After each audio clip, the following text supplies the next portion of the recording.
Hello students, आप सब कैसे हैं। उम्मीद करते हैं कि आप सब बहुत अच्छे होंगे।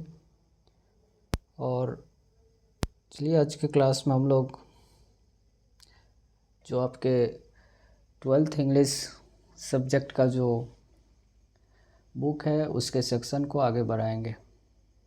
ठीक है, जैसे कि आपको सिलेबस में बताया गया है कि बुक का वेटेज काफ़ी ज़्यादा है, इसीलिए आपको बुक को क्रमबद्ध तरीक़ा से अच्छे से पढ़ना पड़ेगा, क्योंकि बुक से क्या होगा, काफ़ी ज़्यादा ऑब्जेक्टिव एंड सब्जेक्टिव मिला के यहाँ से क्वेश्चन रहेगा।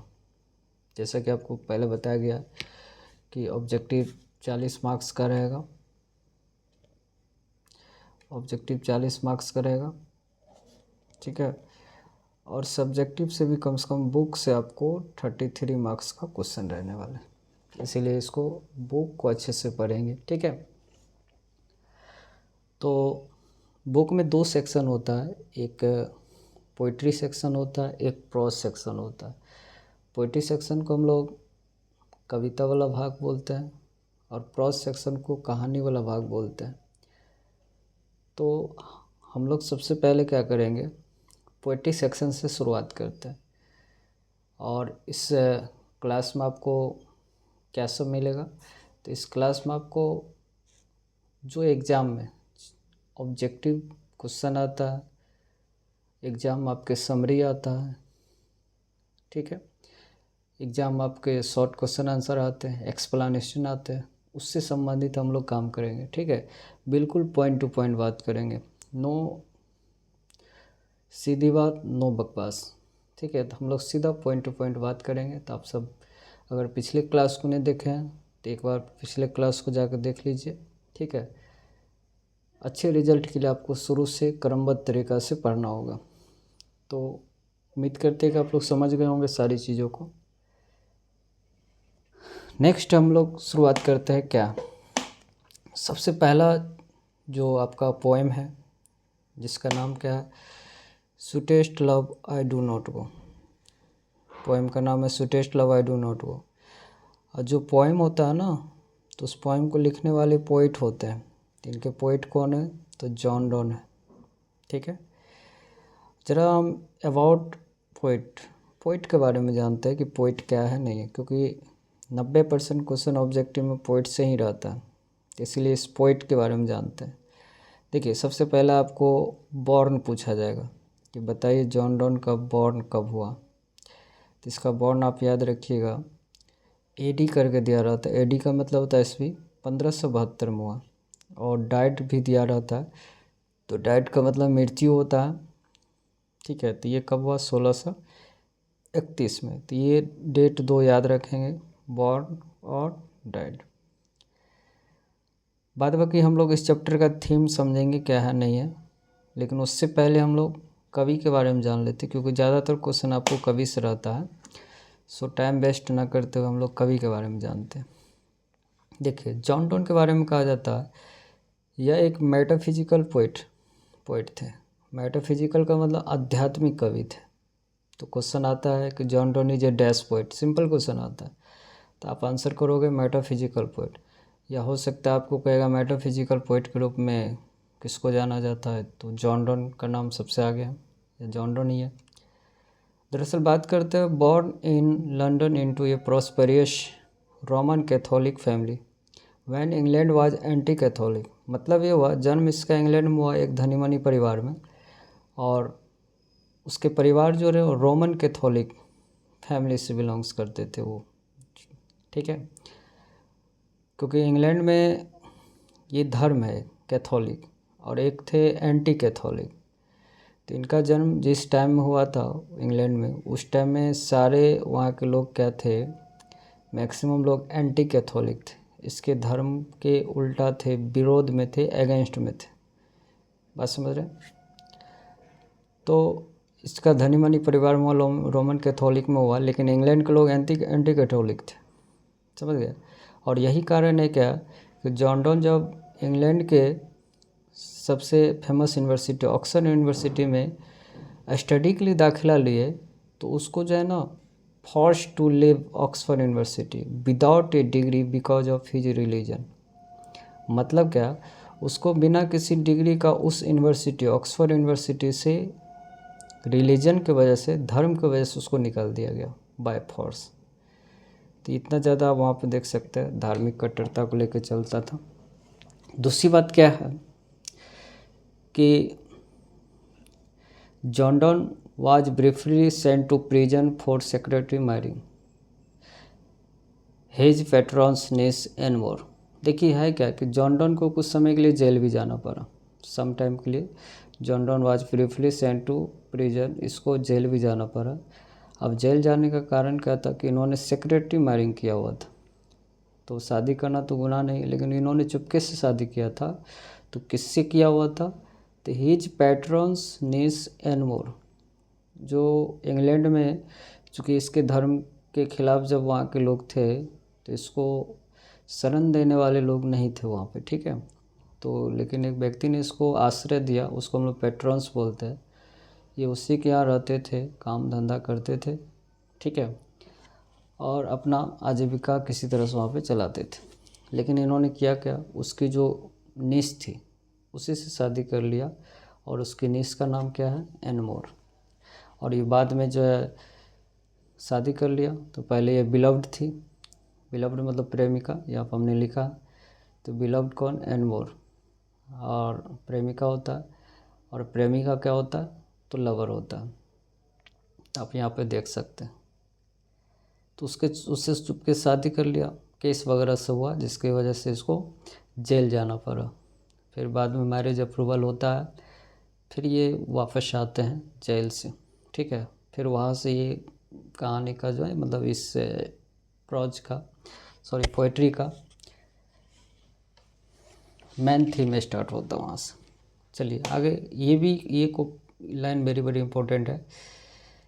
आपको एग्ज़ाम में पूछा जाता है कि ये जॉन डॉन जो थे ये किस चीज़ के लिए फेमस थे। तो जॉन डॉन जो थे इज़ वेल नोन, फेमस थे for his songs and sonnet. वो ज़्यादातर सॉन्ग और सोनेट लिखा करते थे। तो सॉन्ग तो पता ही है, गाने। सोनेट क्या होता है? तो सोनेट जो होता है ना, ये 14 लाइन पोएम होता है, 14 लाइन की कविता को सोनेट बोलते हैं, ठीक है। तो सोनेट किसको बोलते हैं? तो सोनेट बोलते हैं 14 लाइन के पोएम को सोनेट बोला जाता, ठीक है। ये आप देख सकते हैं।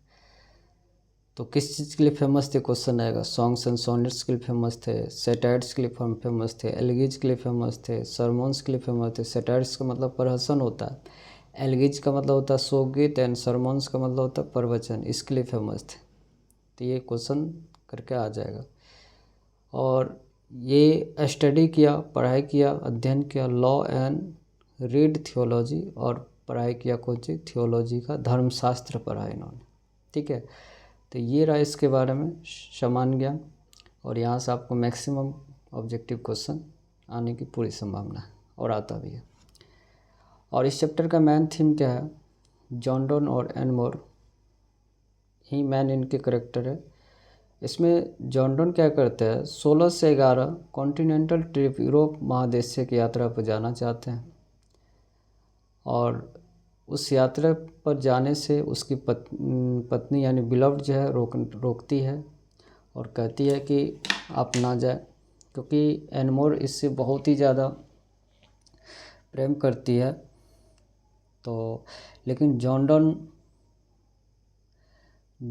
चाहते हैं कि मान के चलिए कल की डेट में अगर मेरी मौत हो जाती है तो मेरे अब्सेंट में इसका क्या होगा, ठीक है। तो इसीलिए डेथ को रिहर्सल करना चाहते हैं, एक अभ्यास करना चाहते हैं कि भाई अपनों से दूर होने के बाद आदमी को किस तरह का महसूस होता है, किस तरह का उसको फीलिंग होता है, एक रिहर्सल करना चाहता, ठीक है। लेकिन एन मोर के मन में काफ़ी ज़्यादा एक संदेह होता है, डाउट होता है कि ना जाने इसको कोई और दूसरा मिल गया, इसीलिए मुझे छोड़ के ये जा रहा। तो फिर ये जॉन डॉन क्या करते हैं, उनको पूरा एश्योर करवाते हैं कि तुम चिंता ना करो, ऐसा कुछ नहीं हुआ है, ठीक है। ना ही तो मैं तुमसे बोर हो चुका हूँ, ना ही मैं तुमसे थक चुका हूँ, या नहीं मुझे कोई तुमसे ज़्यादा प्रेम देने वाली दुनिया में है। तुम टेंशन मत लो, मैं जल्द ही अपनी यात्रा को कंप्लीट करके वापस आऊँगा। फिर अपनी यात्रा को सन से भी कंपेयर करते हैं कि देखो ज़रा सूरज को, यस्टर नाइट जो है ना अस्त होता है, और फिर मॉर्निंग में क्या होता है, अगले मॉर्निंग क्या होता है, वो उदय हो जाता, जो कि लाखों किलोमीटर यात्रा करके वो वापस आ जाता है, जो कि सन के पास तो ना तो डिजायर है, ना तो सेंस है, ना तो कोई बिलव्ड है, ना तो कोई इच्छा है उसका, कोई नए प्रेमिका है इंतज़ार करने, फिर भी वो वापस आता है। लेकिन मेरा तो तुम हो, इसलिए मैं उससे भी फास्ट में यात्रा करके आऊँगा। तो इस तरह की बातें इनको समझाया जाता है। तो फिर पत्नी को तो समझ में आएगा नहीं, जब तक लड़की रहती तब तक समझ में आता बात, जैसे पत्नी बनती तो फिर समझ से बाहर हो जाती बात। तो जॉन डन के लिए थोड़ा सा सरदर्द बना हुआ, फिर भी कोशिश करने में क्या जाता, ठीक है। इसलिए समझाने का प्रयास किया जा रहा है यहाँ पे, बस यही थीम है इसका। तो आप समझ गए होंगे इस थीम को, और जितना आपने समझा, अगर इसी को आप समरी बना के लिख देते हैं तो यहाँ से आपके ऑब्जेक्टिव क्वेश्चन 5 मार्क्स का समरी में क्वेश्चन आ जाएगा। तो देखिए अब हम लोग समरी का डिस्कस करेंगे। तो यहाँ पर हम 3 या 4 पैराग्राफ में समरी को डिसाइड किया विथ हिंदी समझने के लिए दिया है, और इंग्लिश आपको पढ़ने के लिए दिया है, समरी के लिए दिया है। तो यहाँ पर दिया हुआ देखिए, तो आपको अगर जब समरी लिखना होगा sweetest love I do not गो का, तो आप लोग इसको लिख सकते हैं, आप स्क्रीनशॉट ले सकते हैं इसका, ठीक है। चलिए देखते हैं समरी में क्या है कि जितना बात मैंने बोला उसी को शॉर्ट करके लिखना। तो समरी में देखिए कैसे लिखिएगा। Sweetest love I do not go is a love poem, यह एक लव पोएम है बाय जॉन डॉन के द्वारा लिखा गया। He considered to be the pioneer of metaphysical poetry, मतलब कि उन्हें मेटाफिजिकल पोइट्री का मार्गदर्शक, ठीक है, मार्गदर्शक कहा जाता, मेटाफिजिकल पोइट्री के रूप में मार्गदर्शक कहा जाता। हियर यहाँ he has डेपिक्टेड the moment when he parts away from his beloved and more, मतलब यहाँ उन्होंने उस लम्हे को दर्शाया है जब वो अपनी महबूबा एंड मोर से जुदा होते। तो हिंदी में भी आप लिख दिए, लेकिन आपको हिंदी समझना है, मैन आपको ये लिखना है समरी में इंग्लिश में, ठीक है, क्योंकि इंग्लिश के एग्ज़ाम में हिंदी तो लिखना नहीं है, इसीलिए। सेकंड पैराग्राफ में मतलब ये बात समझ गए, मेटाफिजिकल पोइट्री के रूप में या मार्गदर्शक कहा जाता है। इस में उस लम्हे को दिखाया गया जिसमें क्या होते हैं, जो जॉन डॉन होते हैं अपनी महबूबा एन मोर से जुदा होते हैं। और आगे बोल सकते हैं the poet is going on a journey, poet जो है एक जर्नी पर जा रहे हैं, अवे फ्रॉम हिज बिलव्ड, अपनी बिलव्ड से दूर जा रहे हैं, and uttered his beloved not to be gloomy he would return soon, कभी किसी अनजान सफ़र पर अपनी महबूबा से दूर जा रहे हैं और वह उन्हें कहते हैं कि उदास मत रहो, मैं जल्द ही लौट जाऊंगा, रिटर्न सून, ठीक है, इस तरह की बात करते हैं। He compares himself to the sun, अपनी जर्नी को कंपेयर्स करते हैं सन से, एंड एश्योर, और उसे समझाते भी है, तुलना करते हैं और अपनी महबूबा को यकीन भी दिलाते हैं कि डैट ही विल बी, ठीक है, यकीन दिलाते हैं वो अपने सक्सेसफुल इन हिज जर्नी, अपने जर्नी में क्या होगा, वो सक्सेसफुल होगा, जल्द ही वापस आ जाएगा। बात समझ गए? उम्मीद करते इतना लाइन आपको समझ में आया होगा। अगला चलिए नेक्स्ट, अगर हम लोग देखें नेक्स्ट, देखिए अगला क्या, थर्ड पैराग्राफ में देखिए बात क्या किया गया है, जरा इसको समझिएगा। ही थिंक्स, वो सोचते हैं कि man's power is very feeble, इंसान का जो पावर होता है ना, मैंस पावर, वो बहुत ही ज़्यादा फीबल होती है। ये वाला लाइन इंपॉर्टेंट है ऑब्जेक्टिव के लिए।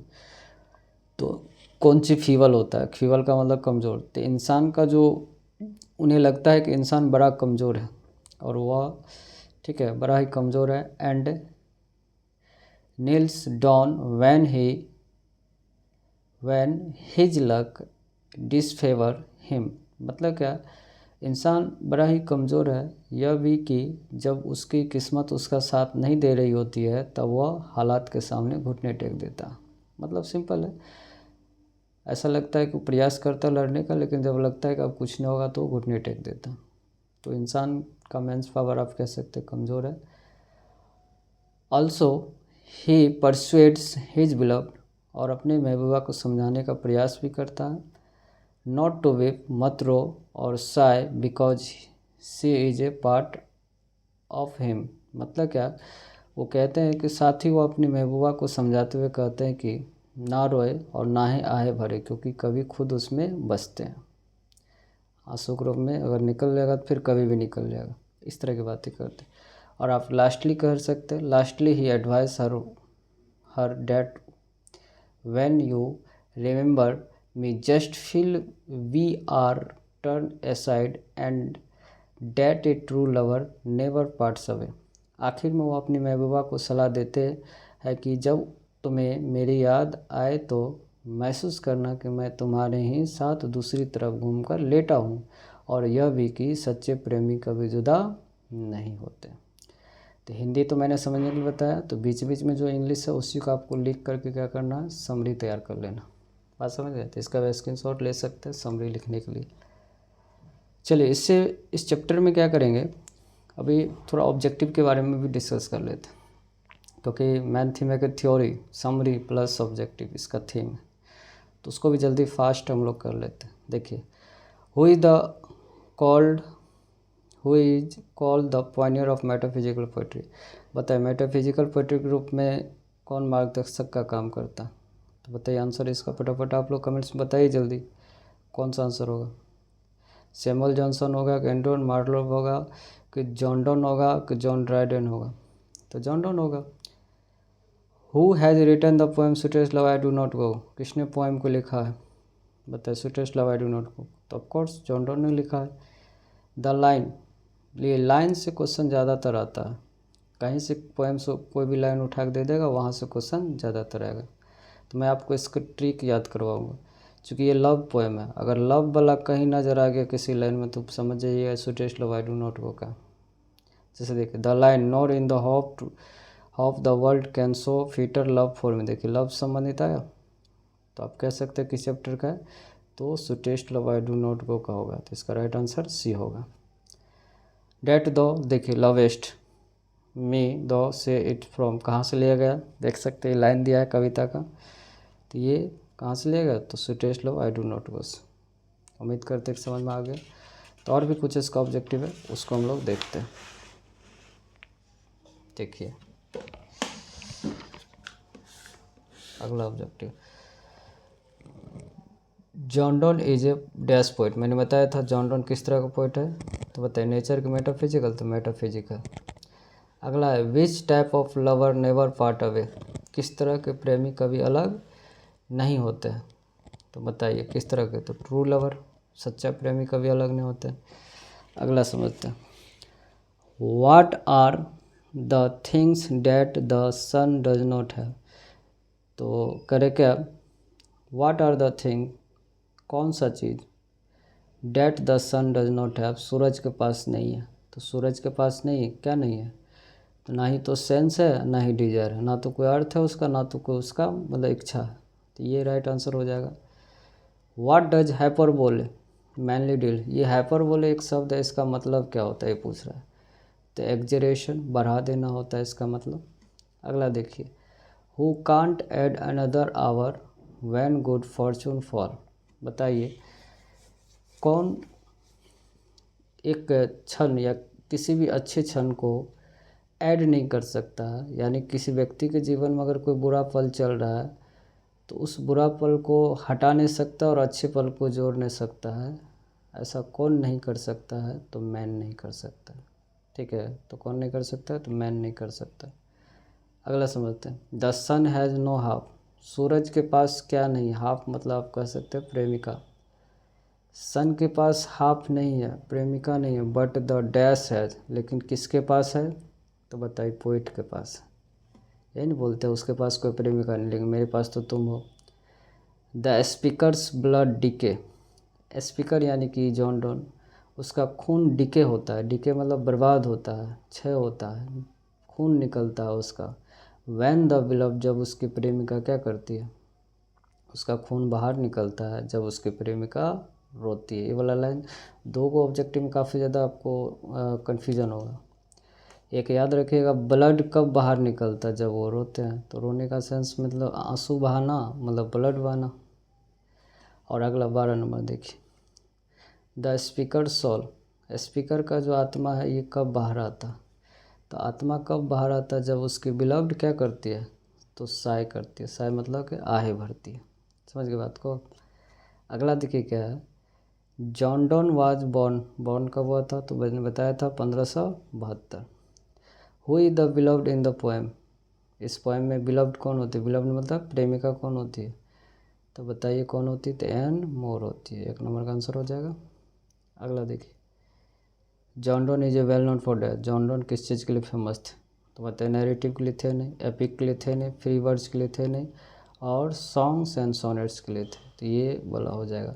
मैं जाते जाते एक आपसे क्वेश्चन करता हूँ, बताइए सोनेट्स का मतलब क्या होता है, प्लीज़ आप हमें कमेंट्स में बताइएगा। ठीक है, तो उम्मीद करते हैं कि आप लोगों को समझ में आ गया होगा, बेहतरीन तरीक़ा से समझ में आ गया होगा। इसी तरह से हम लोग एक छोटे छोटे प्रयास करते हुए एक अच्छे काम को अंजाम देंगे। ठीक है, तो उम्मीद करते हैं कि आप लोग को अच्छे से समझ में आया होगा। फिर भी कोई दिक्कत परेशानी होगा तो आप हमें बताएंगे। ठीक है, और छोटा छोटा प्रयास करके एक बड़ी मंजिल को प्राप्त करेंगे। तो मिलते हैं हम लोग नेक्स्ट क्लास में। Thanks for watching this video.